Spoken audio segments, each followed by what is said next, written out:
Wallstreet Trapper. My man. Welcome back to the show. Man, I love it, man. It's like a family reunion, man. Dude, welcome home. Thank you. Welcome home. All right. Thank you. Real fast. What are three things that people do, habits, money habits that keep people broke? Three money habits that keep people broke. I would say the first thing is not investing at all. And the reason why not What investing should at they all. invest in? So the first thing is outside of investing in yourself, because the reason why people are broke or people don't lack the money they should is because they don't know how to operate money. They don't know how to spend money. They don't know how to invest money. They don't know how to save money. They don't know how to lend money. Okay. So those are four important things. In right? investing? Just money principles. Learning how to save, learning how to spend. Right. So I always say that if you have more money under your bed or in your closet than you have in your bank account or in your investment account, you don't know how to spend money. Right? So one is learning how to spend, learning how to save, learning how to invest, learning how to borrow. Right? So those are four important things just in money lessons, money principles. Right? So if you don't invest your money, then you're now saying that the only way that I can grow my money is based on what I can physically do. Right. Time for money. Right? Time for money, which is never an even exchange because you can't work 24 hours a day, but your money can. Like you need a break, you need rest, you need lunch, but your money doesn't. So the most powerful one is just not investing at all, right? The next one is spending money that we don't have. I read a stat that said most people spend $1.04 for every $1 that they make. So now we're spending more money than we actually have. At that point, you can never catch up. So I remember when I used to work my job, when I was working, right? I remember when I would get overtime. I would always figure out how much of that overtime was, and I will always account for it in my head. So most people do that. If they get overtime, they've already spent that money before it hits the paycheck. Yep. They already know what they're gonna spend it on. So spending money we don't have, and then most importantly is just buying things we don't need, right? Most people don't have the financial fortitude to be strong enough to say, you know what, I don't need this, right? Most people impulse buy, right? So impulse buying, after that gratification is gone, after that, you release those endorphins, now it's like, damn, I really didn't need that. But it's too late because you've already bought it, right? So those are three important things. Just before we even dig deep and just going into other things that are anchoring us to like poverty and not being where we want to be and financial abundance, all those amazing things.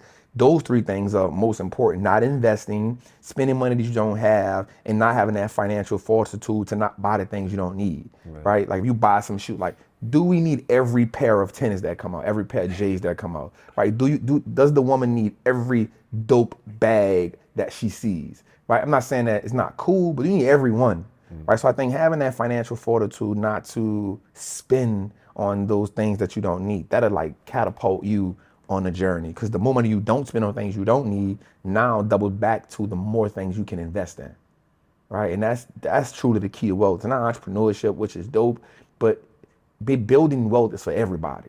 All right. So hold on. So not entrepreneurship. Everybody thinks that's the path. Yeah. Like you, I don't think that's the right path for everybody. It's way too hard. It's way too stressful. You should only do it if you can't bear to not do it. But how is wealth for everybody? For real, for real. Because right now, as we're recording this, we're in a recession. I don't know if you would say that, but Yes, I we will. are. And I'm angry at the government for playing word games. Yes. By the normal metric, we are in a Yeah. recession. I think things are going to get worse before they get better. And I think course. people need to understand how to navigate money to make it through this, or it is going to be a bloodbath in the streets.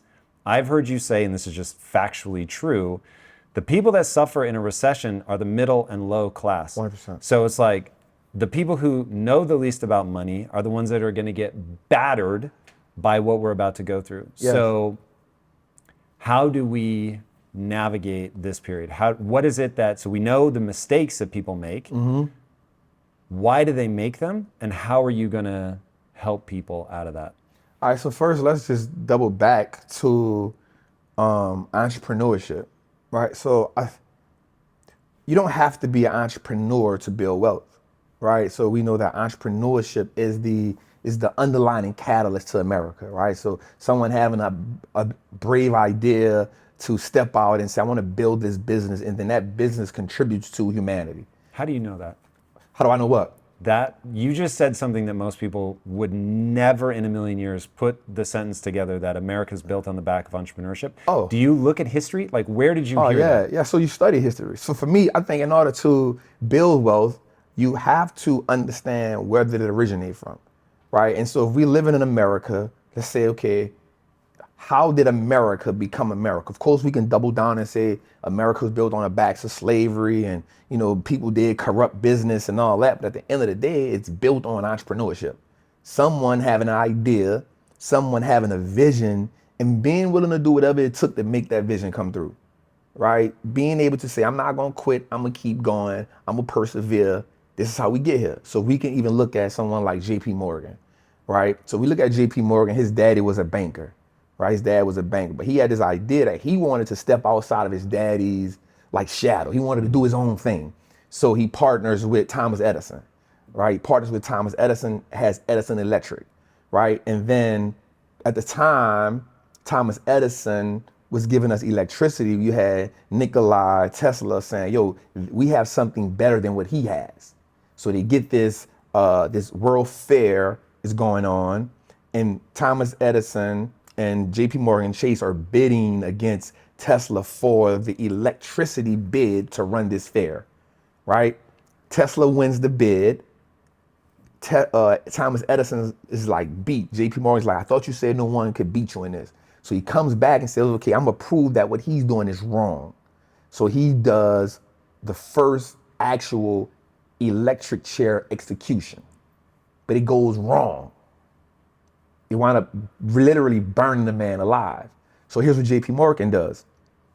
Just to sum it up, JP Morgan buys all of the shares in Thomas and Edison Electric. I think the guy name is Wittenhouse, who funded Tesla. He tells him that Tesla stole the idea from Thomas Edison. He brings him to court. The guy says, no, you didn't. JP Morgan said, well, I know you don't want to go to court with me because court costs money. Your money is all tied up in this. Here's what I want to do. I want to just buy from you. So he gets the money from him. He buys all the shares in Thomas Edison's Electric and then calls it General Electric. You feel what I'm saying? So when we think about entrepreneurship, it's saying JP Morgan saying, you know what? I have an idea, right? I have an idea that I want to come from under my father's shadow, but I may not have, this is the dope part about investing. I may not have the actual business, but if I can buy the business, pioneer it the way that I want, give it the integrity that I want, then now this business can reshape America. This isn't an American business, it's a man with an idea. Okay, so there's several things going on here. So one, dude, every time I'm with you, Right. I have this screaming sense that you're one of the most important voices in America right now. Thank you. So, but I want to say why. You've said, and I couldn't agree more, there's never been a time in human history where more free information has been available. Oh, man. You've shown what happens when you avail yourself of that information. You go learn, and then you can deploy that knowledge. So my favorite quote on earth is Kobe Bryant, "Boos don't block dunks." Yeah. That you can get so good at something, people can't stop you. Yeah. So you've gotten good at investing, and thusly people haven't been able to stop you from continuing to excel despite felony conviction, going to prison for 10 years, all the hardships that you grow up in. If people don't already know your story, they can watch the first interview that we did together. But so that's incredible. You are the unexpected performer. And the fact that you do it because you're a student of history, you understand the game. Okay, so all of that, so I want people to get rid of all their excuses, which is something I'm sure that we'll talk more about later. But the other part of this, which is really interesting, is you understand how money works. And once people understand how money works, you can't get tricked. So this, even in entrepreneurship, something I think about a lot, you have to know enough about the nature of things, marketing, sales, whatever, finance. You don't have to master it all, but you have to understand the nature of it well enough that you can't be tricked. So you just stated how money works, but I really want to put a finger on it. So people build a business. Yep. The business needs something though. That thing is capital. Yep. It needs money. So the people building the businesses in the beginning, they often don't have the capital, and so they need a way to go out and get the capital. Or it's going to get a little bit complicated fast, but I'm going to go through Come it on, and let's see go if people through can it. hang. Let's go through it. All right, you're building a business. One of two things is true. You either don't have money, and so you need somebody that can help you get the things moving that you need to then generate the capital. Okay, I'm sure people have heard the phrase, it takes money to make money, which isn't entirely true, but certainly as you scale, that is very true. You have to pay employees and all that. Okay, so it takes money to make money. So you're building a business, you need the capital, you can get somebody to give you money early on, you can make a little bit of money and reinvest it yourself. But what most people do is either they need that money or they've managed to get the company going. This is what happened to me at Quest. So you get the company going. You don't have to take money from other people in the beginning, but all of your money is in the company. So I was worth hundreds of millions of dollars, Right. and I couldn't access it. I'm driving a beat up car. And so it's like, I'm rich on paper, but in actuality, not so much. Okay, so one of those two things is true. I either need money to get this thing going, or all the value that I've been able to build is trapped in equity in the company.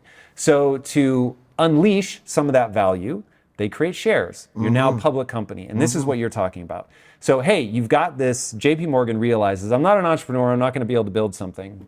But these entrepreneurs are in a tricky situation. They're maybe brilliant with business, but they have another need. Yep. And so as they go public, which is just creating shares out of your company. Yep. It's a very technical Breaking thing. it down to pieces. Exactly. Breaking it into pieces. Now you're going to sell those pieces to the public. They can then buy a piece of that entrepreneur's endeavor, right? A piece of that company.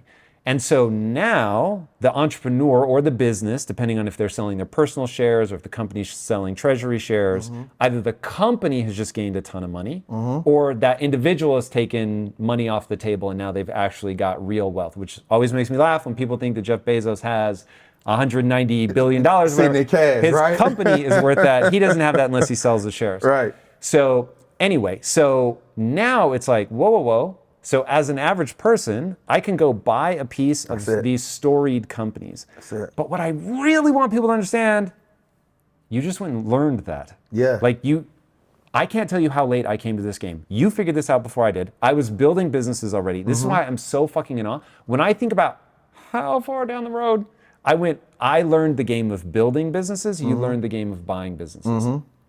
Okay, maybe people don't want to do the thing that I did. Some days I wonder. And you went down another road, which is available to everybody. 100%. Okay, so now the people have their little primer in how all of this game works. Right. One, why don't people do it? In fact, let's start there. We'll definitely talk about how to do it well, but why don't people do it? I think because America has painted this picture that it is dangerous. So think about TV. I'm gonna lose my money. I'm gonna lose my money. Stock market crashes, right? And then every show that you've seen about Wall Street is about people that are crooked, that take advantage of people's money and then get rich, and so people don't associate with that, right? People feel like, you know what, I don't want to be a part of that. I don't know enough about that, right? When investing in the stock market isn't an IQ game. It's not about being the most brilliant person in the world. Right? It's about understanding basic economics. And basic economics is what we know every day. You understand this, supply and demand. Right? Supply and demand says that if Michael Jordan drops a shoe, then the line is going to be wrapped around the corner. Right? But if you find a way to get that shoe, hold on to that shoe, and then later on, you can now sell that shoe at a top tier price. Right? Supply and demand. Right? If we can understand that, you understand certain parts of basic economics. Right? You understand that. If Michael Jordan were to release 100 million shoes, won't be worth much. Won't be worth. But if he releases 1,000, exactly, now price gonna go crazy, and then over time it becomes worth even more because most people will wear the shoes, lower the value, but for anybody that holds on to them, so now you've got decreasing supply, which creates even if the demand stayed steady, if the supply decreases, now you've got a positive dynamic. 100%. And so that's the most amazing part about investing is everybody won't be able to build $1 billion business, right? But everybody can invest in one, and that's why I love it, right? So the three things in my wealth pyramid is stocks, business, real estate. I believe you should have all three, right? But you can get away with 2. How are you differentiating between stocks and business? So when I say stocks, it means like me buying shares of a business. Yep. Business second is me creating a business, and then real estate third. So you think everybody should create a business? No. That's why I say you can get away with 2 out of the 3. Gotcha. You know what I'm saying? So everybody doesn't have to create a business because it's just not for everybody. But you can see what we do know is as America evolves, so does business. As business evolves, there are some brilliant people that says for that business, there's a problem. For that problem, I have the solution. That's a business you like to invest in. Right? And so if we can invest in the solutions, I always say that if we invest in the solutions, we cannot help but win. Investing in a solution, okay? Making Amazon was a solution to so many things. Getting us information faster, getting us books faster, it changed the game. It revolutionized how we got packages. It made somebody say, you know what? I could go to the store today, but I'm willing to wait one day to get this package. Can I just say for the young people in the crowd who grew up with Amazon, there was a time you'd have to wait 4 to 6 weeks to get something in the mail. Exactly. That's insane. You can order something in the morning and get it in the afternoon. And some places you get it the same day. And so when we think about revolutionizing the game, evolving, that's what I love about investing, right? Think about Tesla, and I'm not advocating for anyone to invest in these businesses, but I'm just showing how the world has evolved.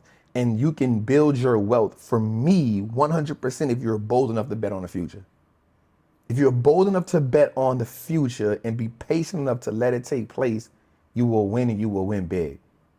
That's without a doubt.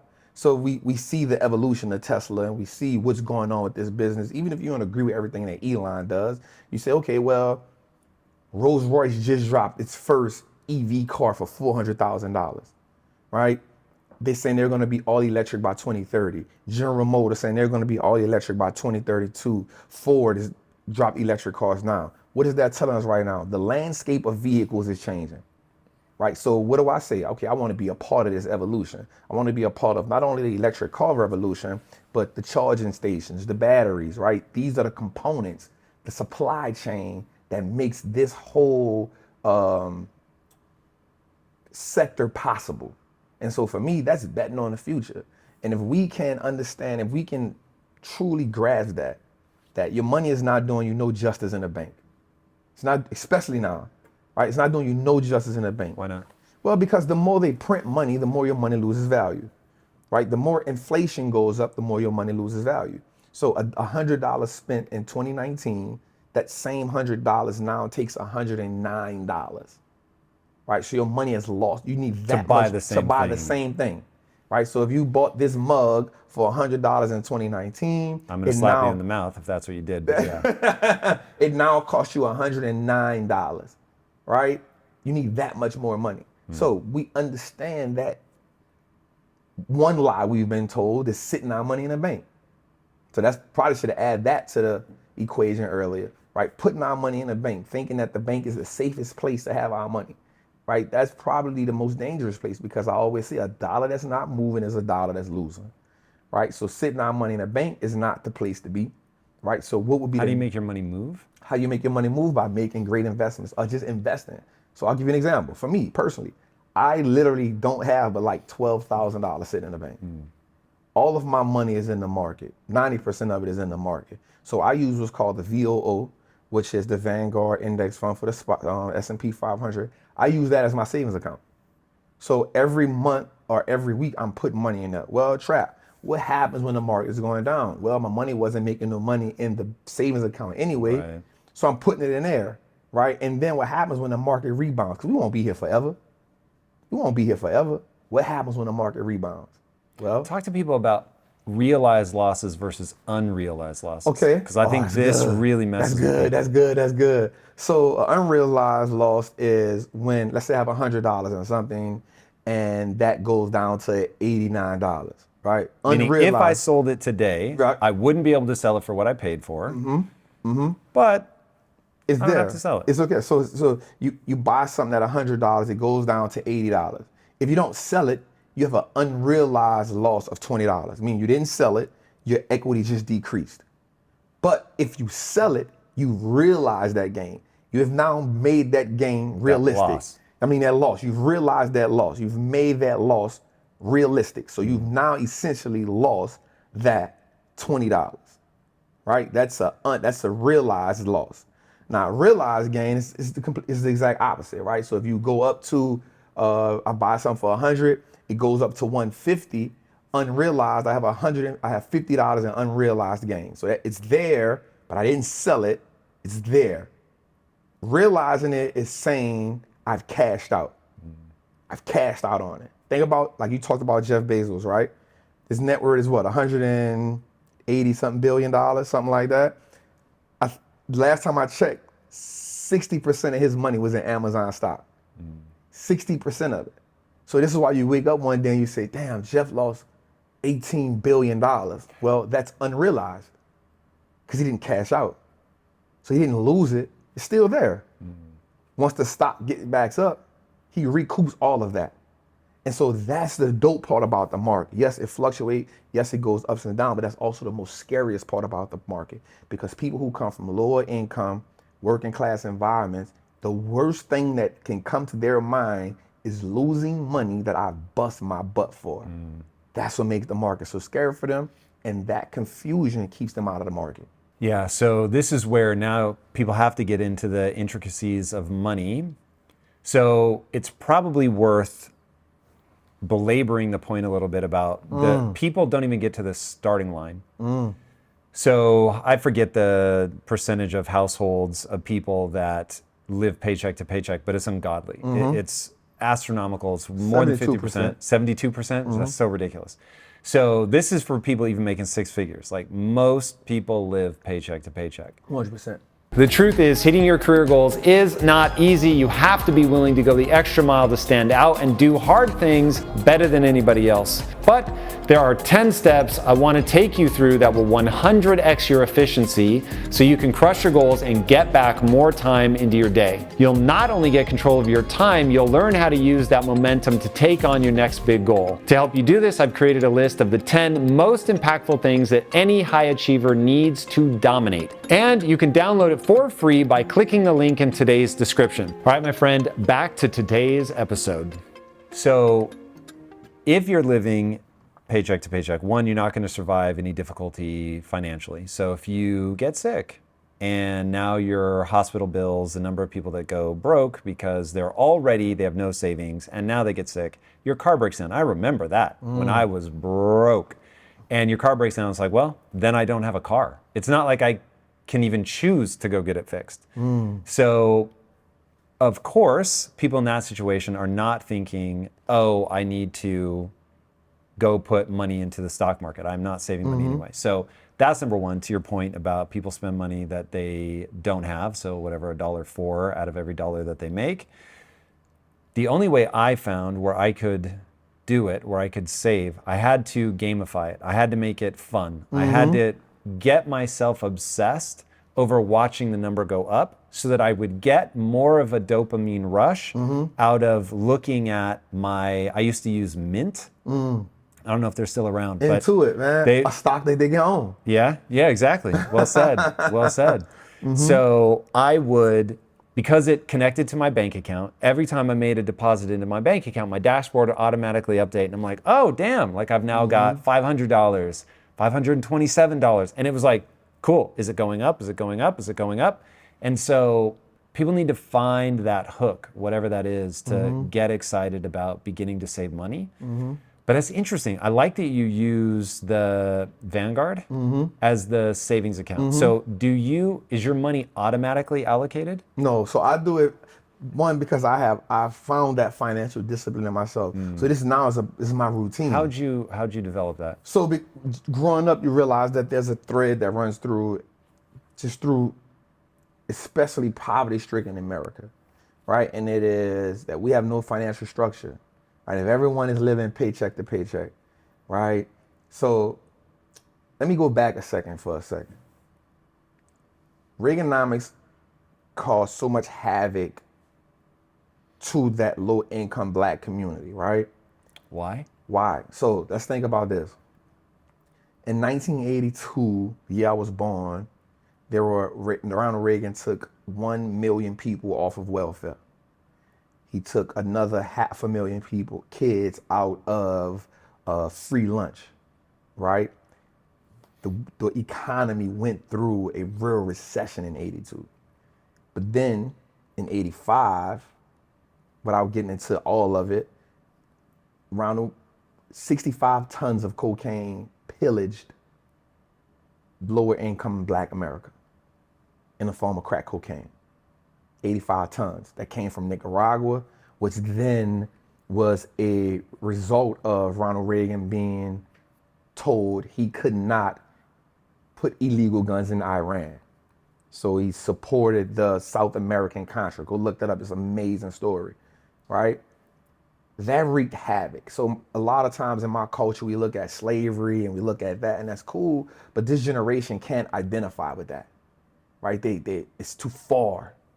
But what we can identify with is that everyone from 82 to now has been touched by the crack era. Cocaine, crack, abuse, it separated families.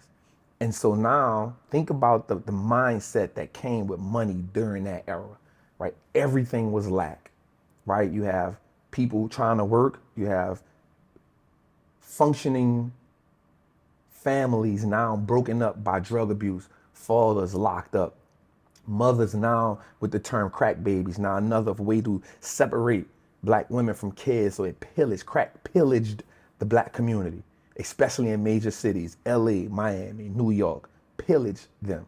So now the idea of money is separate. I want you to think about the mindset that you have to have as a man, as a friend. I grew up with this brother, I grew up with his mother, and now his mother is buying crack for me, right? For me to sell my friend's mother crack, what type of mindset, monstrous mindset that has to have, and then that becomes the norm, right? And then from that era, we go to Bush, where now the war on drugs is important, but how can we have a war on drugs if we are now pushing the drugs in this community, right? And then we get to now mandatory minimums, and then we get to Clinton, where we get 3 strikes you out. So now, before we can even deal with the money mindset, we got to deal with the pillage and the breakup of the family that happens. And so now when a family is in survival mode, we can't think about money, because now we're trying to, how is this next meal possible, right? Financial trauma. Financial trauma now is anchored to who we are. So for me, when I was in prison, when I got exposed to, damn, I'm playing the wrong game, I had to look at the pieces on the board. Like, am I a knight? Am I a bishop? Am I a rook? I damn sure ain't the king. So that means I'm a pawn. Pawns always get sacrificed. So if I'm always being sacrificed, how the hell can I win this game? Something got to change. And so one of the things I knew that had to change was my relationship with money. Because that's how you change what piece you are on the board. That's how you change what piece you are. And then what happens with the pawn on a chessboard is, if the pawn can find a way to get to the other side of the chessboard, he then can become whatever he wants. And for me, it's the 2 things, the information and learning how to use money. I can become any piece on the chessboard. And so now for me, once I learned about money, once I started healing my own financial trauma, it was easy for me to now start talking to people about it, but also improving my life. Because now money is not the thing that dictates me. It's the vision. It's the, how do I become successful for the next generations? How do I help the people that I know heal their financial trauma? We can't even talk about money. We can't talk about wealth. We can't talk about winning in this world if we don't disattach ourselves from the things that's keeping us from being successful. And that is, for me, financial trauma. That is a harsh pill to swallow. And just a form of that is, just think about it like this. Why is that a hard pill to swallow? Well, because if you think about it, most people like to deflect, right? It's not my fault. Think about the years of slavery. Think about this. People like to deflect. They never want to take full accountability for it, right? But healing that financial trauma is saying, yo, check this out. We talked about it earlier. If you have more money under your bed and in your closet than you have in your investment account or your savings account, then that's financial trauma. If you are saying things, if you're doing things like, you know you're barely making it, you know you're living check to check, but for Christmas, you go spend money you don't have to say, well, my kids can have a great Christmas, That's financial trauma, because what you've now taught your kid is it's okay to spend money you don't have to have a good time and then come back later on and have to pay that or digging yourself in a deeper hole. So somebody has to break that financial trauma. If not, the family, the generations that follow will all follow the same suit. And you need one outlier. You need one person that's disruption. You need one person to do that. And if nobody ever does that, you can look at a whole lineage of a people, of a family, and realize, wow, nobody has never changed it. And so for me, the change was, if I can become financially literate, if I can become financially conscious, if I can increase my financial fortitude, then I can not only change myself and my life, I can lead by example and change my family. And then that can have another effect, the people around me, my friends, so on and so forth. But it was me being able to heal that financial trauma in the beginning, man. That was important. You're the only one I hear talking about something that I think is actually really connected, which is values and knowledge to get the outcome that you want.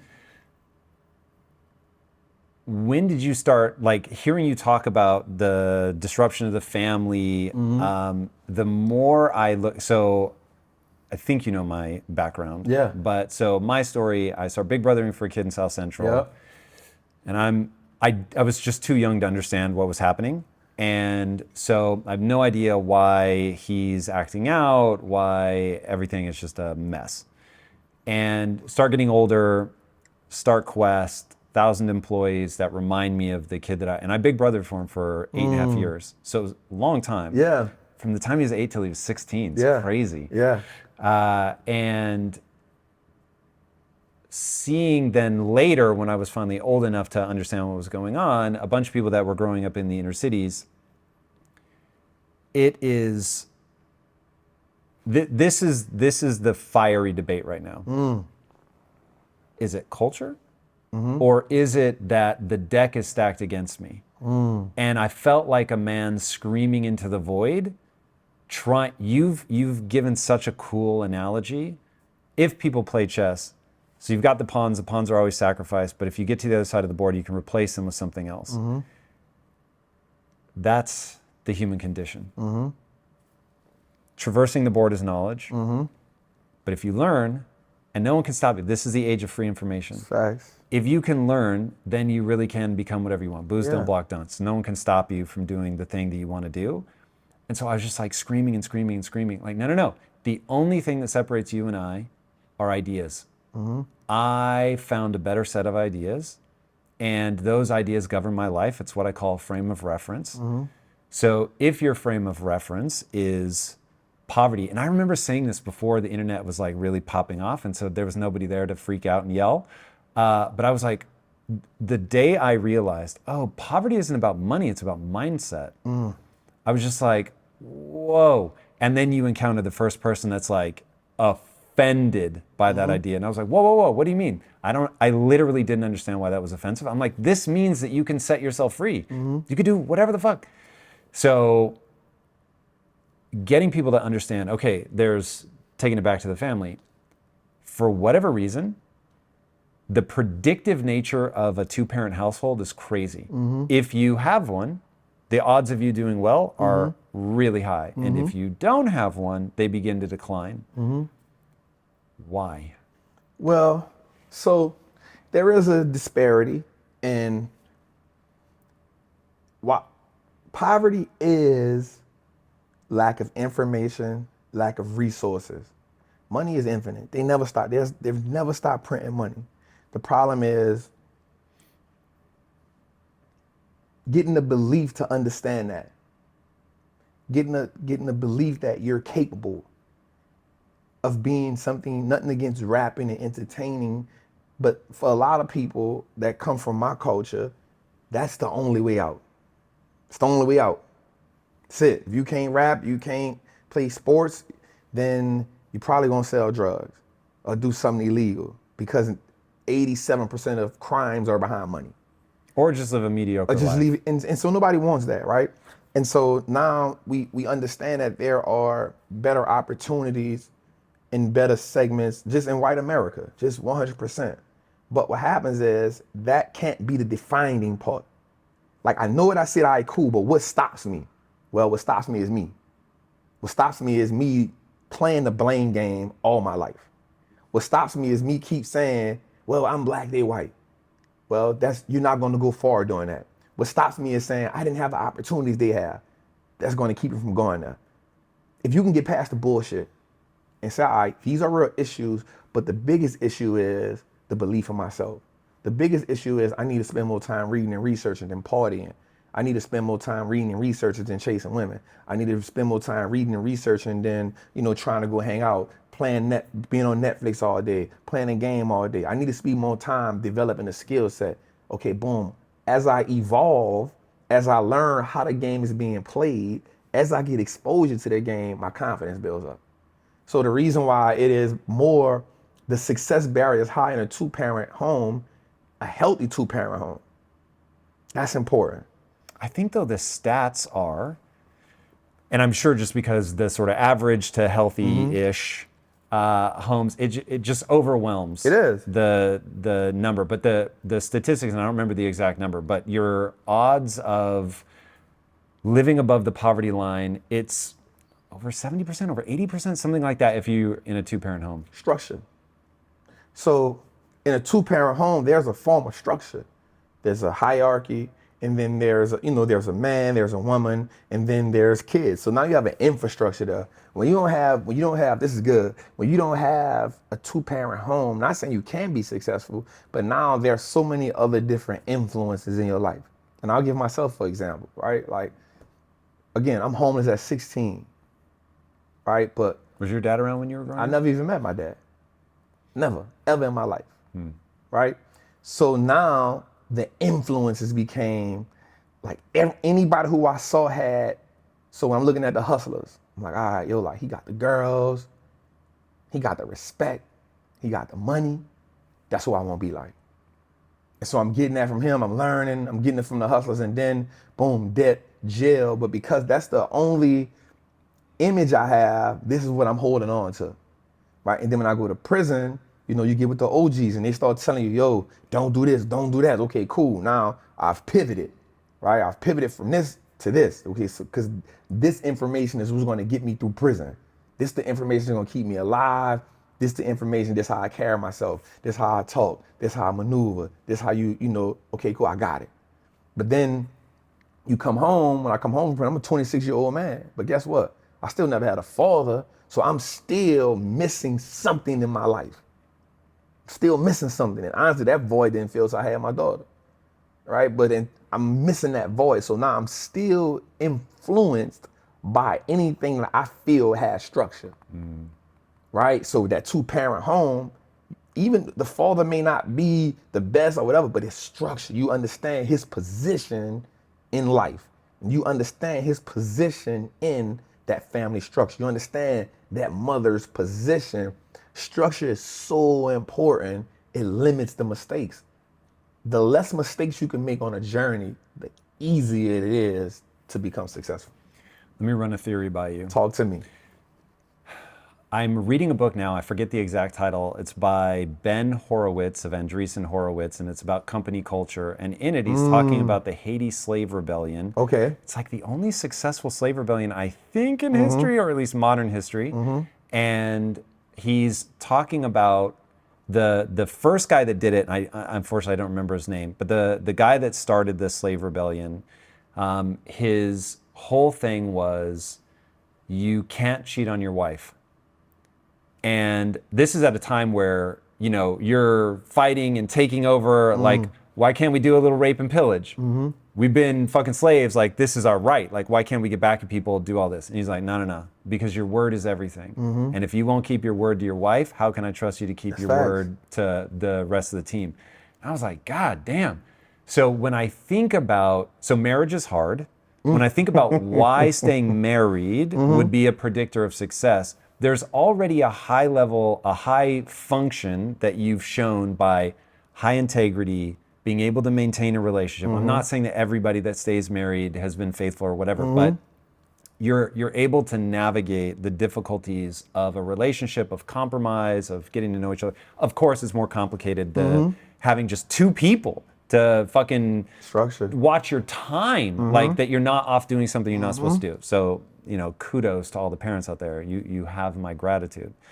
But I think I have a feeling that the being able to commit to somebody else, being able to have a rule set between you, adhering to those rules, whatever they may be, to have the integrity to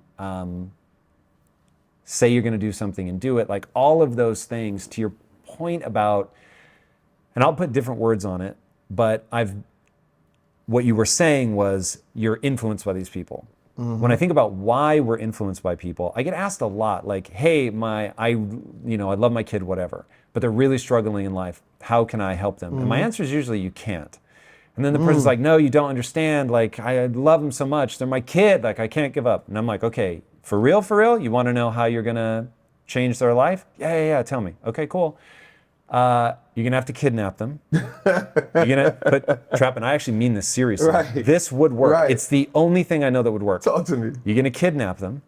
You're going to take them to a remote place in the fucking desert, whatever. You're going to take them somewhere away from everybody else. I usually say a deserted island. You can take them to a deserted island. But on that deserted island must be a group of people that they respect. If you are around people you respect, Yes. you will want to win their respect. Yes. To win their respect, you must conform to their behaviors. If their behaviors are honorable, you're now conforming to earn their respect to honorable behaviors.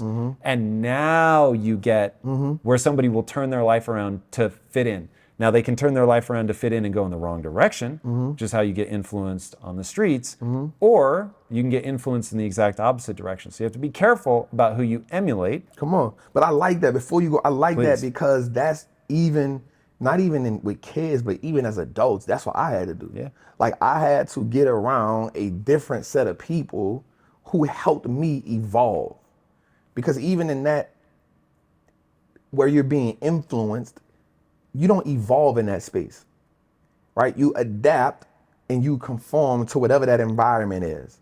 And so if you get around, that's why the old saying, if you're around 5-6 million as you become the sixth one, it's because you start to take on those values, you start taking on those principles that they stand on, right? Those conversations become like impregnated in you, those behaviors, like, damn, Tom gets up in the morning, he does this, he does that. Damn, I need to do that. Trap does this, Trap does that. Damn, I need to do that. This is why I love mentorships. This is why I love masterminds. This is why I do that. I asked you one time, hey, give me a mastermind I can get into. It's because when I'm around successful people, I'm gonna go into the room. I don't care how much success I've amassed. I'm going into the room like I don't know nothing because that's where I want to evolve to. So that is, you're not pushing a line. You're only touching a hot stove to people who are fighting for beliefs that don't benefit them. God damn. Most people fight for those beliefs, dude. Yes, they do. It's really interesting to me. So, okay, I've thought a lot about this because I spent a portion of my life fighting for beliefs that didn't serve me. And I don't know if this is a useful story to tell myself, but it makes me chuckle and it feels way too close to the truth. I'm just dumb enough that I have to learn everything the hard way. And I'm just smart enough to be able to figure it out. So I actually do learn. And then I can articulate it to people because I'm like, oh yeah, this is what I tripped up on. So for a long time, I had a set of beliefs that were really stupid, meaning that they actually moved me away from my stated goal. They were moving me towards a silent goal. I know you journal. I highly encourage people to journal so you can figure out like what are the subconscious things that are driving you. But what I wanted out of life subconsciously was to feel smart. And I had a certain idea of what intelligence was, and everything that lined up with things that made me feel that I was intelligent in the way that I subconsciously defined it, I kept doing. So I ended up in smaller and smaller rooms. So after graduating college, I was working retail in a game store selling video games. And like, not minimum wage, but like not a long way from it. And I remember thinking, why am I doing this? And I'm doing it because the boss of the place is like, why do you work here? He's like, you're too smart for this. And I was like, that makes me feel good. Now, of course, I wasn't thinking that in my head. It just made me feel good. And so I kept doing it. And I realized looking back, okay, What I do is I structure my life so that people tell me I'm smart. And that is super dangerous because it's led me into these really small rooms. And so things didn't turn around until I was like, oh, wait a second. I don't read a book so someone will tell me I'm smart. I read a book so I can get better at something. And I really want people to understand that skills have utility. They let you do something. So if you get good at investing, you can make a lot of money. Yes. If you get good at architecture, you can build buildings. You can build a bridge that people can drive cars across. Do you know how crazy that is? Yeah. You can be the next Elon Musk, whatever. And understanding, oh, wait a second. I don't need to be smart. I need to be good at learning. Oh, yes. And that changed my life. But that becomes a value system. What do I value in myself? Do I value being smart? Or worse, do I value people telling me I'm smart? Because what if I was smart, but everybody was telling me I was dumb? I would have done different things back then just so that people would tell me I was smart because I didn't believe it myself. And my value system was people that have this kind of intelligence, kind of the way that people fetishize money, I fetishized being smart. And so it was like, oh, I just want to be smart like that. That'd be so cool. And once I realized, oh, that's a value system, I can change my value system and now pursue something else and get all of the sort of neurochemical rewards and feel good and be excited about being the learner. And so then once I started doing that, then I actually started getting good because I was just obsessed with learning, setting my ego aside, walking in like I know nothing, and just saying, oh my God, like make me better. Now the reason that I got so obsessed with that was because I realized they actually can make me better, and then I can go do something somebody else can't do, and I can get ahead in life, and I can get wealthy, and I can build what I want to build, and I can control my time, and I can impress people if that's a thing. And so it's like, whoa, this is all about skills. But skills are controlled by values. So I love that because in setting yourself up for success and setting yourself, I say you have to be intentional about something, right? And so for me, the intentionality was, what do I have to learn that takes me away from that? Like, what do I have to learn so I don't go back to prison? What do I have to learn so that I don't become dead before the certain age? And then I got past that. And then I was like, what do I have to learn to become a great father? Like right now I'm learning how to be a father, right? How to be a great father. We talked about journaling. One of the things I tell my daughter right now is, okay, write down how you feel and then we can talk about that, right? It's easier for her to do it that way than sometimes having that conversation with me. So write it down and then we can talk about it.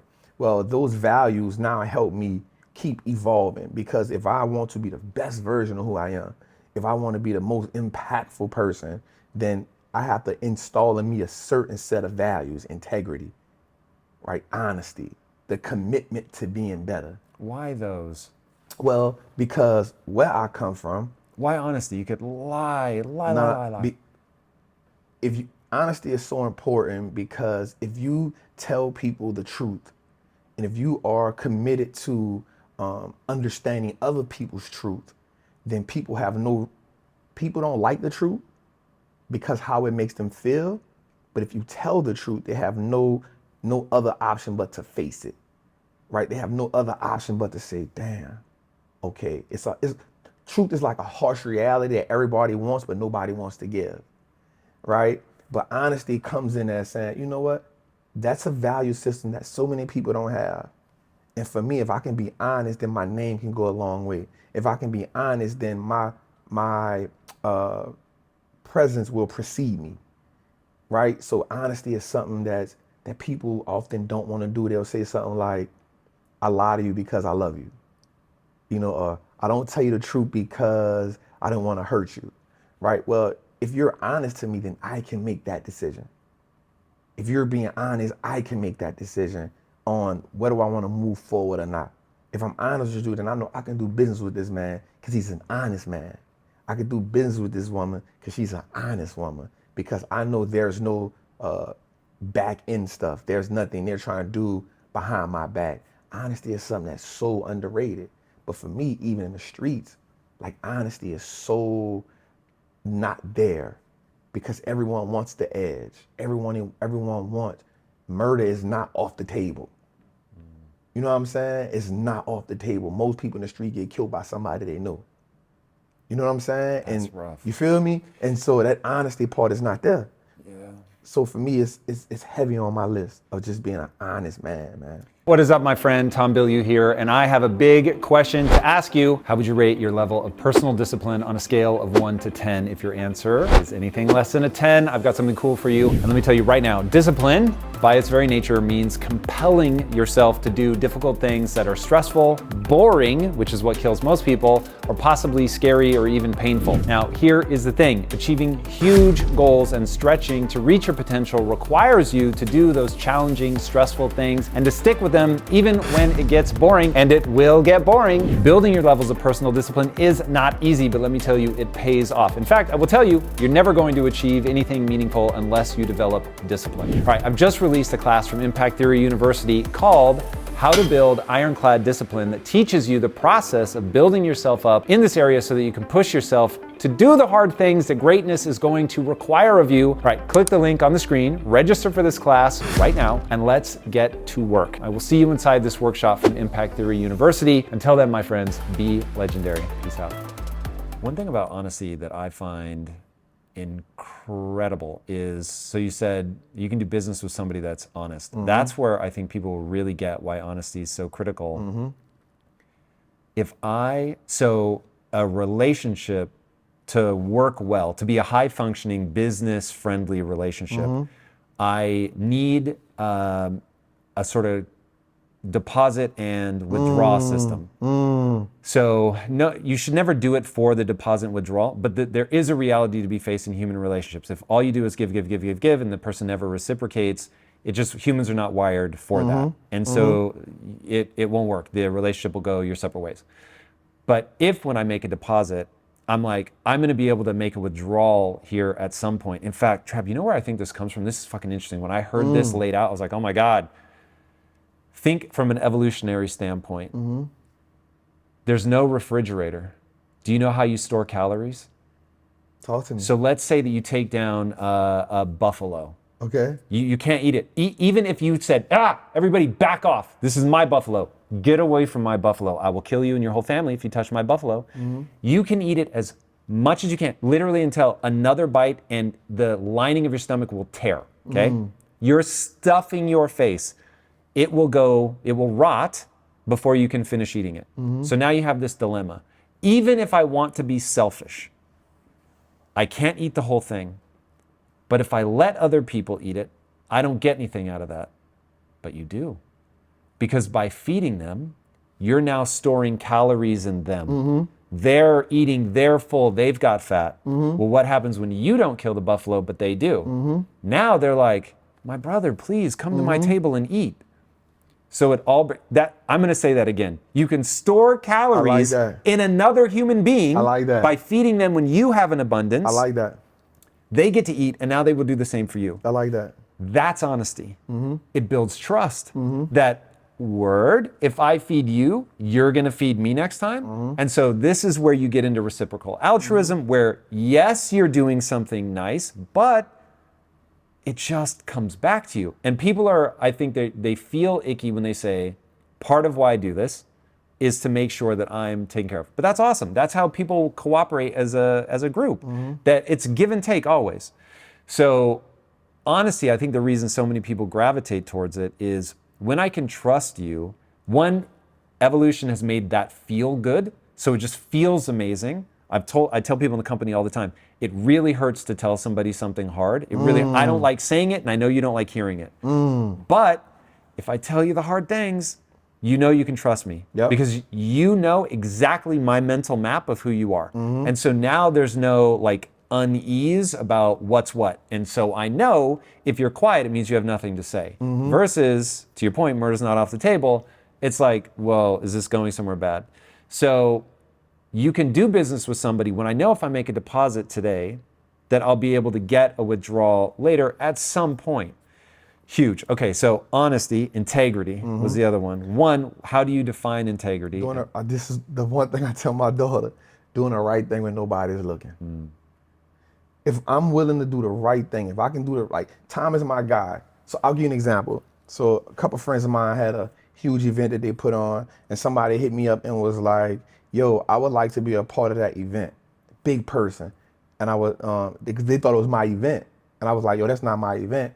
I'll put you in contact with who that event is for. That's integrity. Because I could have kept that to myself, try to do something in the middle, try to make some money off it, be the middleman. I didn't, no, look, this is my guys. Here's the information. Y'all do that. Don't put me in the email no more. Handle y'all business. Integrity. Integrity is me being able to do something without me even expecting something on the back end, but on the strength that I know Tom is a good guy. Hey, Tom, here's my people, man. Here's an alley-oop, yo. I don't need nothing from it. That's integrity. We talked about business earlier, and I'm sure we'll get to it, but we talked about the human capital part. I mean, the capital part that people need in building a successful business. The next thing next to building a successful business that's more important to me than money is building integrable relationships. Building relationships with other successful people or building relationships with people that's based off integrity can help your business get to another level, because some rooms you can't get in with money. Some rooms you can only get in based on who you know. There's some rooms I can only get in because Tom says, Trap is my guy. There's some rooms that I don't care how much money you got, that's not the value system here. The value system to get in this room is based on the people in here do good business. The people in here are integrable. This is the room you need to be in. Money can't get you here because everybody here got money. What do you do when money is no longer the option? You're gonna be based on what? Integrity and honesty, truthfulness. Those are the things you can be based on. And so even in business, integrity and honesty is important. Massively. Yeah, it's really interesting. I mean, this again goes back to culture rides in the back of values. What do we think is good? What do we think is right? And when I look at you, so it's interesting for people that haven't seen your show. Come on, man. Trappin' Tuesdays. Come on, man. Watching it was really interesting because you're attacking it from the point of value. So you'll talk about your family, you talk about your daughter. I heard you tell the story about your daughter and there was friction at school and how you helped her through it. And you're like, I know I haven't talked about stocks yet. And I was like, you haven't, but this is why your show is doing well, because getting the value system right, understanding how to think, knowing how to sort of move becomes really important. And so that idea of that, culture is malleable, that you can create a new culture. Being a part of your group will have its own culture, right? Same with impact theory. It's like there's a culture to being an employee, there's a culture to being in the impact theory university. And when you think about, you've got your frame of reference is being built around all of these things. It's the funhouse mirror that we all see life through. There's a guy named Donald Hoffman who says, everything that you experience is real life. The only thing I can tell you is it isn't true at all. And so we were sitting at this very table when he explained to me, Tom, when you see the surface of this table, what's true about the surface of this table is its mass, the number of photons that are reflecting off of it, all that. If you try to live life by going, oh, that has a mass of this, and there's this many photons bouncing off in this part of the light spectrum, he's like, you can't get anywhere. Way better to go, this is a table, and it's sort of gray. And he's like, that's what humans have evolved to do. But that actually isn't the underlying reality. Okay, so your brain is creating a wild simplification of the truth. And this is my favorite example that he uses. And I am going to answer the question about reading. Right. But the example that he uses is let's say that you're in a VR game of Grand Theft Auto. You think, oh, when I turn the steering wheel in the game, the car goes left if I turn left, the car goes right if I turn right. He said, what's really happening is electrical volts are toggling back and forth 1 trillion times a second or whatever inside of your PlayStation. But if you had to go toggle the individual voltages to get the image, the pixels on the screen to move in a certain way that it looks like a car going left, he was like, you'll never be able to play. So you need the just ridiculous level of simplification in order to play the game. That's life. That's your frame of reference. But it is so abstracted from the reality that, so I'll put it into my terms. I grew up lower middle class. in almost rural Tacoma. So I didn't have cows, but my neighbors did. Yeah. To give you an idea. And I was taught to be a good employee, to keep my head down, do as little work as possible, and avoid punishment at all costs. That it's all about make as much money as fast as you can, trading time for money. Like they wouldn't have even known to say, don't trade, that you are trading time for money. That's just the only way they knew how to make money. So that was my frame of reference, part of it. The other part was, I feel good when people tell me that I'm smart, but I don't realize that. So this is the distortion that my brain is creating over time. And I don't realize that these are things that I've chosen to believe, that they aren't accurate representation of the way that the world really works. And that I can get so good that people can't ignore me. That even if I am uneducated today, that doesn't mean I have to be uneducated tomorrow. That even if I'm frustrated that I'm not as intelligent as I would like to be, which I'm not, by the way, but I can get 100 times better at anything, which anybody can. So my frame of reference began to shift from I'm stuck in this brain and body that I'm not very impressed with to, actually, you can grow and get better. That change in frame of reference took me from scrounging in my couch cushions to find enough change to put gas in my car to building and selling $1 billion business. Come on, man. So ideas, frame of reference. So I now see the world through a different funhouse mirror. It still isn't objective reality, but it's really useful. Okay, so you've got this frame of reference, critically important to understand. All right, so because I know frame of reference is so important, I'm constantly trying to get new information to alter my frame of reference. However useful my frame of reference has become, I have not reached an end state, right? So you can constantly rewarp that glass to show you the world in a way that's more effective. That's the easiest way to think about it. So effective as defined, I have a goal. Is my behavior, my beliefs, and my values moving me towards that goal? Yes or no? If yes, you are operating in a way that is more true or accurate, right? You can predict the outcome of your behaviors. That to me is truth. We could really derail on that. I won't for now. All right. So I'm trying to shape my frame of reference so that the way that I think and act moves me more efficiently towards my goals. You get what you celebrate. I think about this a lot as a CEO. That's good. Dude, you get what you celebrate. That's good. And so if you celebrate being a badass, this is the same with inner city, same with being in prison. It's like you get all these different cultures and you're going to get what you celebrate. Oh God, I'm going to keep derailing. Have you read Up From Slavery? No, I have not. Booker T. Washington. I have not. Controversial figure. I like it. I can't figure out why, but that book, he was born a slave. And he was like, there's a way out of this. I can get so good people can't stop me. Becomes the punchline. But he starts a college. Trap, he was born a slave. He starts a college that's still running today. Let that sit in right quick. Right. When I think about, will Impact Theory University outlive me by, not as of yet. Insane. How does he do it? Culture. Do you know that he made the students in his university, had to learn, drumroll please, brick making. They had to learn how to make bricks, Trap. Why? So that they could build the buildings so that they would have respect for the knowledge. Because he was like, if they just roll up and this is all easy, and he was like, people would show up outraged. I was a slave. I'm sending my kids to your university and you're making them build bricks. Like what the? And he was like, I'm telling you right now, if people build this stuff themselves, the level of respect that they will have for the hall, the way they will hold each other accountable. And I was like, forget what the culture was, because it's different now, and of course it's going to change. Structure. Somebody said that at the beginning of this episode. Structure. There are things that we do here, and there are things that we don't do here.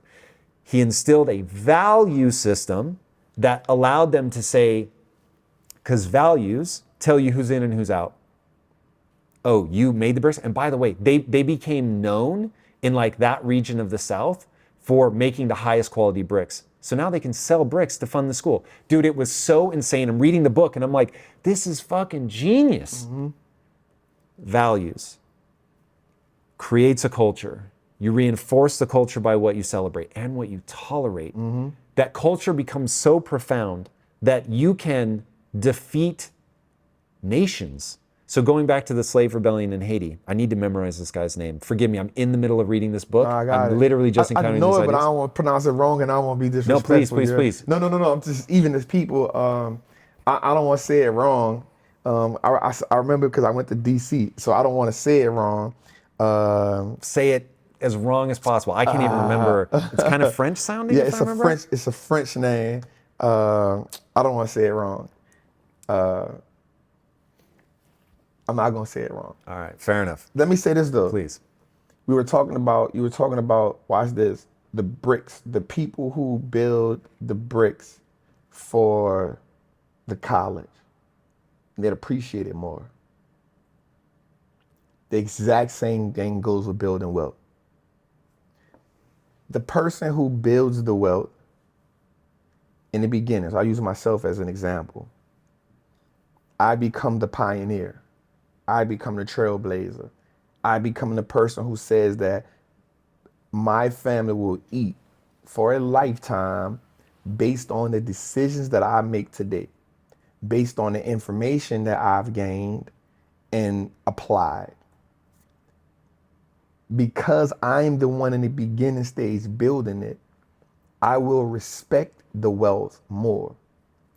If I don't install those values in my daughter, if I don't install in her the respect for money, if I don't install it in her why investing is important, then what happens is she inherits a lot of money, but don't know what to do with it. And so now she may live well, but the generations behind her don't benefit from it because they never had an attachment to the money. They never had an attachment to the wealth. They just got the wealth. They obtained it. And so when I think about Cornelius Vanderbilt, we never talk about him in the pioneers of America, the richest men in the world. We never talk about him. Why? Because after he died, his son did enjoy the money, but no generation after that did because they went broke. T-shirt to T-shirt in 3 generations. They went broke. But we still talk about J.P. Morgan. We still talk about the Rockefeller. We still talk about the Rothschild. We still talk about Sam Walton, who has 5 of his grandchildren and kids on the Fortune 500 list. Always. Why? Because there was a culture there. And the culture was about building that Walmart brand. But then what we don't realize about passing wealth down is this is not just about passing money down. It's about passing down information. It's about passing down bylaws. It's about passing down structure. It's about, I just lost my great aunt. And I talked about her on my last show. I just lost, and she was the matriarch to my family, right? She was the matriarch. She held it together. And 11 months before that, we lost her sister, right? So they were the last 2. And I honored them. They did so much for me on my journey. And now that both of them have now gone, our family now has to be restructured. We have to now install new traditions. Not saying the old ones weren't well, but for instance, we will all go to her house for Thanksgiving, right? We will all, everything, she put things in place. So now that whole entire generation is gone. So the generation that's available now is my mother's generation. So it's my mother, her brothers, and then I'm the next generation, and then my kids, so on and so forth. So now we have to now put new values in place. We have to put new traditions in place. We have to put a new structure in place. And because I now have the financial literacy now, I'm talking to my uncle the other day, he like, Trap, like, yep, I'm the leader, but you're up next. And that meant a lot to me. And in a minute, I got scared because I thought about, yep, I teach people about financial literacy all the time. I talk about being a CEO of my family. I talk about turning my family's last name into an asset. But now I am now, because I always say this, once you get the information, you are now responsible. Like, it's okay, it's not okay, but I'm saying this, using this figuratively. It's okay that, literally, it's okay, when you blowing money because you don't know no better, right? But once you become cognizant and once you have the information, now you are held accountable. And so for me, now, more than ever, I am held accountable. One, because I went from homeless to being where I am now, right? Nobody else in my family went through that. I went from not just once, but twice, to building a business, to learning how to invest, to giving my daughter a custodial account, she'll be a millionaire before she's 15, right? Damn. Yeah, these things are so important to me. So now we set new rules. We set new rules of engagement. What are those rules of engagement? Okay, so now everybody, my little cousin just had a little boy. I said, bro, we got to open up a custodial account now. Like now. He's a couple weeks old. We got to open a custodial account up now. Well, why do I got to do that? Because if we start investing now, we can now increase him being a millionaire, but also we can start implementing, impregnating him with certain things, right? We can start talking about money once he gets 2 years old. Like my daughter, she's 6. Her ABCs for me come in the form of A is for asset, B is for bank, C is for credit, F That is for is fiduciary, genius. right? This how the ABCs come to her. Does she know the word fiduciary? She know what it means. Dude, that's incredible. Right? So that's how the ABCs are now talk to her. E is for equity. Like this how we, now you got to give me okay, so what does it mean now? Not just a norm, but what does it mean now? Right? And so now when we go to Disney World, you know you own stock in this, right? When I bought for her birthday, she made 6. I said, what do you want, babe? She's like, I want to buy some Roblox stock. Right? So normally for me, it's breaking down the business, going through my whole process. But for her, it was like, let her get the exposure to it. So, yep, let's buy the Roblox stocks. How many shares you want? She said, I want 16. And then when I pulled it up on my phone, she said, no, I want 100. Cool. We bought her 100 shares for her birthday. It don't matter that the stock is down right now because it was her identifying that instead of getting me this is what I want. So now for me, it's that my great aunt is gone. This now has to be, she's transitioned. This now has to be the value system that we stand on. So everybody that has a kid, as soon as you have a kid, we opening up a custodial account. But then we're going to double down with it and say, when that person has a kid and open a custodial account, everybody now is responsible for putting the first $50 to it. Right? So now we implementing new rules. We implementing things now that every family member now has to take on. Right? And now everybody embraces it. And so changing that dynamic of my family, implementing new rules, becoming the leader. If we look at a lot of people's family, no one has a real leadership in their family. But when we look at successful families, there's leadership there. I don't care how much we don't like the Kardashians or whatever, how you feel about them. That mother leads that tribe, right? And then if we look at it, okay, she leads that. We look at the Waltons, somebody leads that tribe. Like we look at every rich family, and then after the leader is gone, someone is groomed to step up and take place. So the family structure doesn't fall. The Vanderbilts didn't have that. And so now their family is never talked about. Right? So for me, it's how do, just with my family, how do I now implement those rules because I am now the leader? And the most scariest thing anyone can do ever coming from lower class, middle class poverty is the most important financial decision you'll ever make is how much of your money that you make from your paycheck you're going to get to work for you. It's the most important decision you ever make financially. Because if you never know how much money from your paycheck that you worked hard for that is going to work for you, then you're always going to have to work for every paycheck. And if you got to always work for every piece of income that you have physically put in that labor, you have a cap on what you can make. That's just the truth of the matter. And so, just changing that, when you just gave that Booker T. Washington scenario, that's what just jumped in my mind of the family members don't appreciate the wealth if they didn't contribute to building it. So now how do we set a culture that makes everyone contribute to building the wealth of the family? For me, I don't want to focus on closing the wealth gap.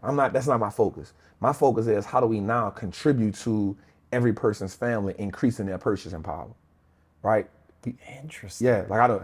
Tell me more about it. What do you mean? So you're not interested in focusing on the wealth gap? That's just the wrong thing to look at? Yeah, I think that's the wrong. So how can we, so I'm always. Because it's about comparison? Why not focus on that? So, well, when you think about this, so you say, okay, the wealth gap is growing.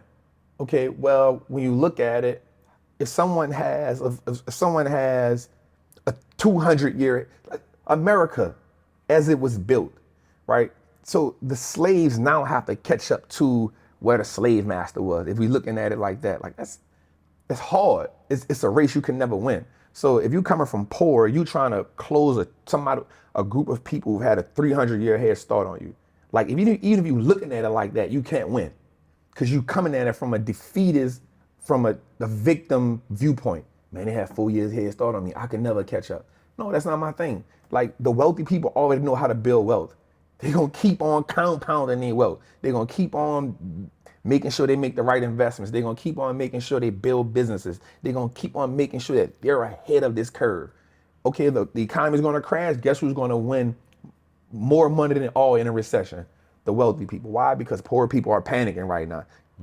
We talked about inflation going up. Well, guess the average person in America spends more money on transportation, bills, and food. No matter who you are, those are the big three, right? Well, if you're poor, then now, because inflation is so high, that instead of eating up 50% of your paycheck, now it's eat up 75% of your paycheck, right? But if you're already in the upper echelon, you was gonna do that anyway, it didn't matter.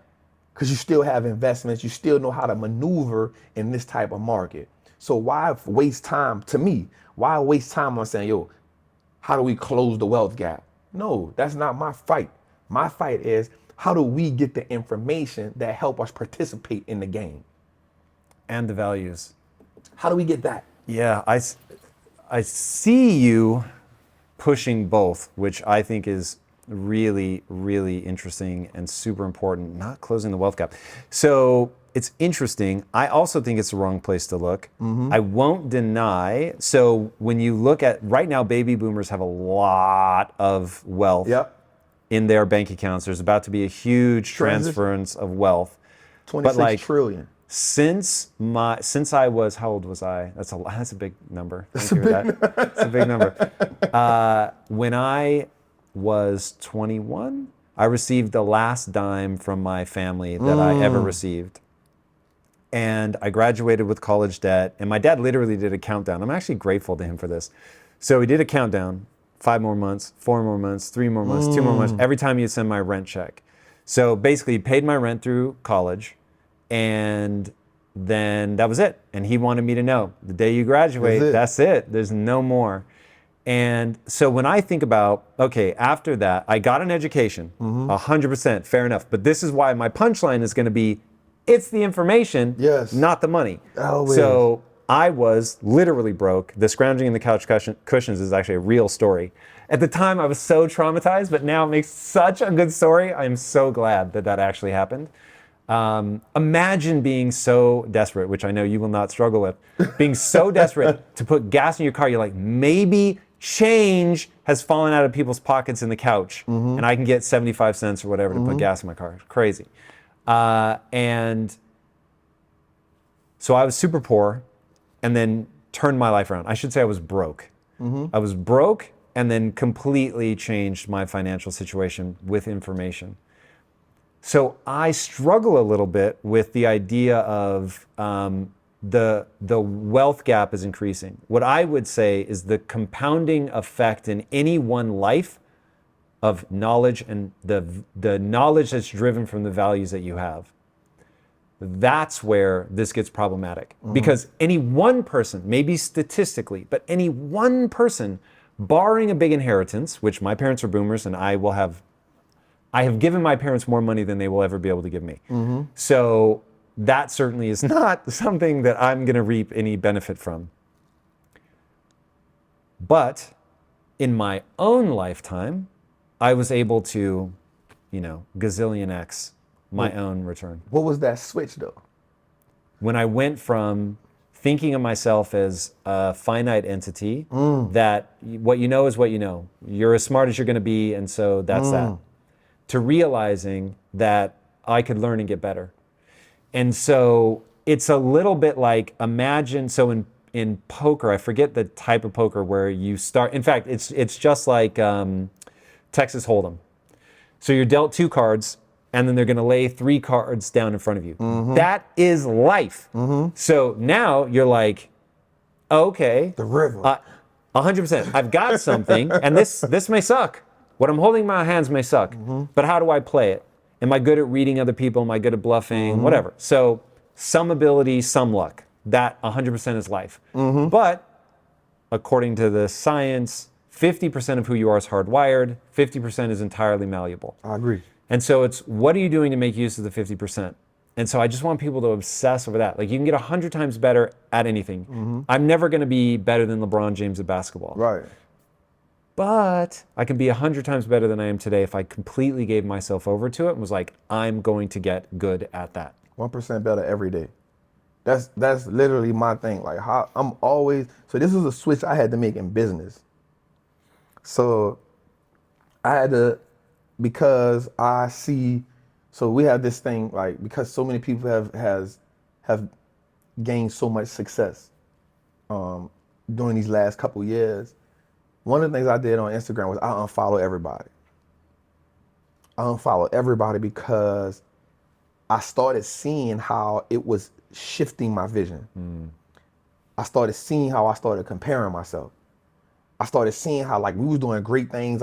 We building a team up. Like, I'm stepping into the CEO mode. You know, I'm going to the different conferences. I'm going to the different masterminds. I'm getting the information. I'm applying it, and I'm seeing the 10x results. But then I'm saying, damn, I'm comparing myself to this person. Damn, what I just did, damn, this ain't enough. And so what I started, I just unfollowed everybody, and I said, I'm only following fitness people and TD Jakes. That's the only person I follow, right? Because fitness is important to me right now. And then TD Jakes, because I love to get that. I think he is the greatest speaker of our era. Just for me, I think he's the greatest speaker of our era. The way he can deliver a message. He's not just a pastor about God. He talks about life. He talks about business. And what happened to me in that moment was I was able to lock in on me. Because what happens is we can get comfortable. I always talk about this fear, finally exiting average reality. I always talk about that because even if you amass so much success or you amass hitting different levels, after a time that becomes your average and you'll get comfortable there. And if you get comfortable there, you can only stay there for so long before you lose it all. Because comfort, nothing happens in a comfortable space but sleep. Sit. Once you get comfortable, you get tired. You get comfortable, you doze off. And so for me, it allowed me to gather all my information and apply it and then just build and then become better. And then I started looking at people like you, studying what you're doing as I build out this platform. Studying people like you, study what CNBC doing, studying people who are operating at a high level and saying what I know is nothing and being better than who I was yesterday. Like, how do I be better than a trap from yesterday? What did I do? And I do this every day now. I've been doing this for the last 90 days. At the end of my day, I analyze what I did in that day. How much did I do that helped me? What did I do that didn't help me go nowhere? And then how do I get up the next day and attack full throttle? And then I came up with fail. Fear always interrupts legacy. Fail. Be willing to do it. Be willing to get past the fear because the fear interrupts the legacy that you're trying to build, that you're going after. And so if I'm going after legacy, I got to do more than be consistent. We talked about this earlier. I got to do more than be consistent. That is part of the equation. But in the consistency, how do I keep growing? How do I stay motivated? And what are those tweaks that I have to make along the way? I can't make those decisions if I'm always looking at everybody else. And so I've learned to be like, all right, this is how we operate. High octane, high level, 93. This is what we doing every day. And so now I'm not just being a great communicator, but building wealth for my family, mastering the markets. Like, in my mind, I read a thing that Warren Buffett said, he reads 500 pages a day. That pisses me off because after about 30 pages, I go to sleep, right? I get tired. I'm like, how does he do it, right? So he's listening to Audible books. So now that's the challenge because he's the apex investor, right? He's the apex investor to me. Like, he is top of the food chain in what I'm loving to do. I love the stock market. So if he's apex and he does this, it shows that I have a lot of stuff to grow toward, right? Because he's 90 something years old and he's still learning. Again, we go back to information, right? He's accomplished something that most people would never. He's the richest man in the world at one point in his life, right? That means at 40 years old, I have a whole bunch of learning to do.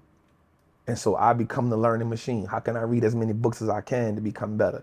How can I can easily become comfortable with what I learn and invest in? Like, We've done great things. We've taught a lot of people, but how do we get better? And if we focus on getting better every day, a compound effect, how do I not only compound my wealth, but how do I compound the information? How do I compound my growth? Because who I am right now is a compound effect of what I was 3, 4, 5 years ago. And everybody needs to understand that. Who you are now is not because of the decision you made yesterday. These are compounded decisions that you've made that evolved in what you are right now. And so now I want to compound. What do I compound into the future? How do I compound the best version of me in the next 3 years, 5 years? How I become the apex track? How do I do that? Like that's the goal. That's what we shooting and aiming for. And then how do we impact as many people as we can? How do I go in every hood? How do I go in every ghetto? How do I go in every prison system and say, yep, I was homeless too, family. Yep, I got shot too, family. Yep, I went to prison for attempted murder on robbery, family. Yep, but guess what I did? I learned how to play the market. It's the best game you can ever learn because it don't care what color you is. It don't care about none of the excuses. Don't care if you got 3 felonies. Don't care if you got 2 felonies. It don't care what you got. Can you play the game? And if you can play the game at a high level, the return on investment is infinite.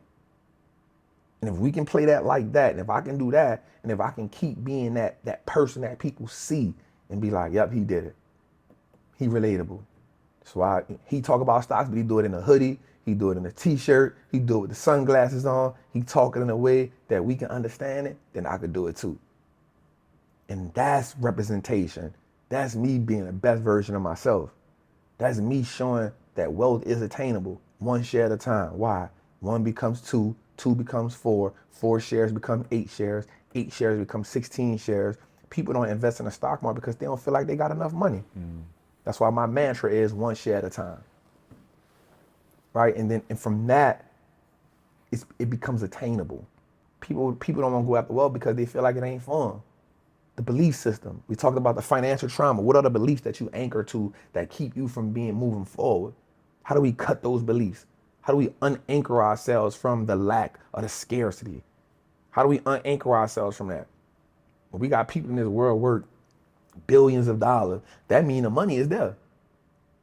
They got information, they got structure, they got community. Right? When I look at you, I look at your team, you got people around. You ain't just building this by yourself, and I'm pretty sure you thankful for them all the time. More than you know. All the I'm becoming time. more and more obsessed with this. Yeah. So look, I've built things in my life, and so I know the power of people. But the longer I stay in the game, the more I'm just like, dude, the amount that you can do by yourself is amazing. It'll Right. startle you. Right. But Right. as you get into real scale, you realize, wow, the amount I can do by myself is really paltry compared to what I really want to do. And it really does come down to people. Like, how awesome are your people? And this is the hard part, man. I love to see people succeed. But the problem is that leaves me open to creating space for B and C players Yep. to make me feel like they're Yep. going to make it, they're going to change. Yep. And then I'm fatiguing myself Yes. by carrying them. And that's hard. That's hard. Because it's like, damn, you don't want people acting out of fear. You don't want them being, thinking that you want them to know that you care about them, right? People don't care how much you know until they know how much you care. Word. Okay, I subscribe to that. But let me tell you, there's an advanced class to that. And people don't perform until they know that there's fucking standards. And those standards are going to be met. Culture, values, what you celebrate. It's like a that. tricky line to walk, man. I It's like a that. real tricky line to walk because I attract people that have seen the content. So some ungodly number of our team here saw the content first, came on board. So they saw me as a beacon of hope, and then they get in and I'm like, yo, we're fucking warriors here. We don't play around. Yeah. And so, man, it's so important to make sure the people around you adhere to a standard. It's important to give them a chance to grow and get better. You gotta have a standard, man. That's a fine Gotta have line. a standard. It is. It's hard. Like even now at this stage of my career, you'd think I like have this down pat. It's hard. Yeah, because I know as I'm building, just on my journey, I think, again, I'm never comfortable, right? Because I always, again, when I see you, I'm like, yep, he's still going. And I study the game, and I think everybody should study the game that they play, right? Study the people. Even I tell people that's in Wall Street, like, study the game, study the rules, and study the plays, right? What I mean by that is study the game. What is the broad goal of the game? What is the goal? What is the ramifications? That's it. Then study the players. Who's playing at a high level in the game, in the field that you're going? Because that's going to be what you're looking at. You can see their strengths, you can see their weaknesses, and then what plays do they love to run? Right? Like every team, when you think about the Lakers, you go, like you're the head coach for impact theory. You know what I'm saying? And then your team, everybody has strong suits. So when you look at the Lakers under Phil Jackson, triangle offense, mastered it. Right? When you study Bill Belichick, he did what's called, I forgot what it's called, but like he didn't run plays. They ran plays based on wherever they were on the field and how much time was on the clock. That's how he called plays. And so you look at the players in the game, what are their strong points? So when I'm looking at, okay, damn, Tom doing 1 million views. All right, like what is the sauce that he's doing? What is it that they're learning? What is it that how is he impacting people? I'm always looking, when I'm looking at investments, what is Warren Buffett really good at? What is Joel Greenback really good at? What is Peter Lynch really good at? So I can study it. And then I want to study everything they told me when they messed up, the mistakes they made. Like that's how you get better. This is why football players and athletes get better, because they study film. We want to become successful investors. We want to build wealth, but we don't want to study the film. We want to freestyle our way to wealth. I'm gonna put $100 right here, it's gonna make me $1 million. Nope, that ain't gonna happen, fam. I can guarantee you that ain't gonna happen, right? But how do I study the film? How did you compound to success, right? It wasn't one thing. How did that 10 years turn into overnight success? Because that's what people don't know. You see the successful Wall Street Trapper, but what happened when I was homeless? Like real homeless, not just I moved out my mama's house. No, homeless because you don't got nowhere to go. Because my mama went to prison, and because my family members at the time, they had their own thing going on. So I had nowhere to go. What did I do when I was sleeping in an abandoned house? What did I do when I was sleeping in a corner in that crack house where everybody smoking crack out of Coke cans, out of crack pipes? I'm in a back room. Like, what did I do in those moments? Right? What did I do when I was sleeping in an abandoned house? What did I do when I was sleeping in abandoned cars? What did I do in those moments? Those are the moments you don't see, but those are the moments of when I'm figuring out, damn, where do I go with my business? And I'm stuck. Those are the moments that give birth. Boom, here we go. What do we do then? We never gave up, right? And so being able to use those dark moments in your life as a moment of empowerment instead of victimizing yourself. How long will you hold on to the victim mentality? And most people are so great at that. Most people are so great at holding on to the victim aspect of anything. When it comes to building wealth, you can put it up right. I put up a clip on my Instagram the other day where the guy was saying that white Americans are successful in America not because of anything other than they know how to maneuver during certain economic environments, politics, recessions. They understand. And I was like, and so many people in my post was like, well, let's not forget about slavery. That you'll never become successful if you hold on to that. Yep, that did happen. But are you going to hold on to that for 400 more years? Are you? Because if you are, stay there. But if you can say, how can I learn? How can I learn from something that maybe the people before me didn't learn from? Where is the gap? What didn't they get? When I look at civil rights leaders, like every generation has to transform into something else. I was civil rights leader. When you look at Malcolm X, Martin Luther King, Fred Hampton, two of my favorite black men of all time, they didn't even have time to get into the money component because they fought about civil rights, right? And so now when you evolve, those leaders no longer exist. No, there's no leadership. And so now everyone is trying to freestyle their way to success, freestyle their way to freedom. And all they have to look at is the past. Bam, slavery. We can't keep going back there, right? We can acknowledge it. We can get history and culture from it, but we can't anchor ourselves to it. We cannot. I can't anchor myself to the fact that my mama did drugs, my mama sold drugs. I can't let that be a reason why I don't be successful. Yep, it's painful. Yep, I went through it. Like, imagine what it looks like to see your mom get shot in front of you. That is a painful, traumatic experience. right? And then a couple back of maybe 5, 6 years later, and you see your mama overdose on drugs. She didn't die. That's another painful, traumatic experience that I can anchor my life to that. And then we can add on to the fact that I felt abandoned, right? That nobody was there for me. I can hold on to that. I got all the right to hold on to it, right? I got another. I never saw my father before. I don't know my father. Boom, let's hold on to that too, right? And so now I'm anchoring myself to all of these traumatic experiences, and now I'm giving myself an excuse not to be shit. I never had a father, so I'm not gonna be a good father to this beautiful little girl I gave birth to. I can hold all of those traumatic experiences in a ball and let that be my core. Instead, I cut that and release that shit and say, you know what? Because I didn't have a father, I'm gonna be an amazing father. Because I saw my mama do drugs, I saw my mama sell drugs. That was her traumatic experience. I went through some of it, but guess what? I'm gonna be better than that. And I'm gonna show my mama a better life. I'm gonna show her that I appreciate everything she went through, but here's a better life. Right? Because my people went through whatever they went through, I'm the reason to say I want all of my ancestors, I want them to be proud and say, you know what? That's it right there. He stood on integrity. He stood on it. He was honest. He built a different type of culture. Not just his family, but for the people around him. Somebody got to be the pioneer. Somebody got to be the trailblazer. Somebody got to be willing to take the risk to change. And so that's what I represent. That's what I want to stand for. And I won't do it my way. I won't do it my way, man. Where can people follow you as you do? So right now, man, just the Wallstreet Looks Like Us Now network on YouTube. We just building that. I want everybody to just see it every Tuesday. Everybody to fall in every Tuesday, 7 o'clock. Just on YouTube. That's it. Come there. We just being impactful. It's not just about stocks. It's about stocks. It's about information, but it's about setting new normals.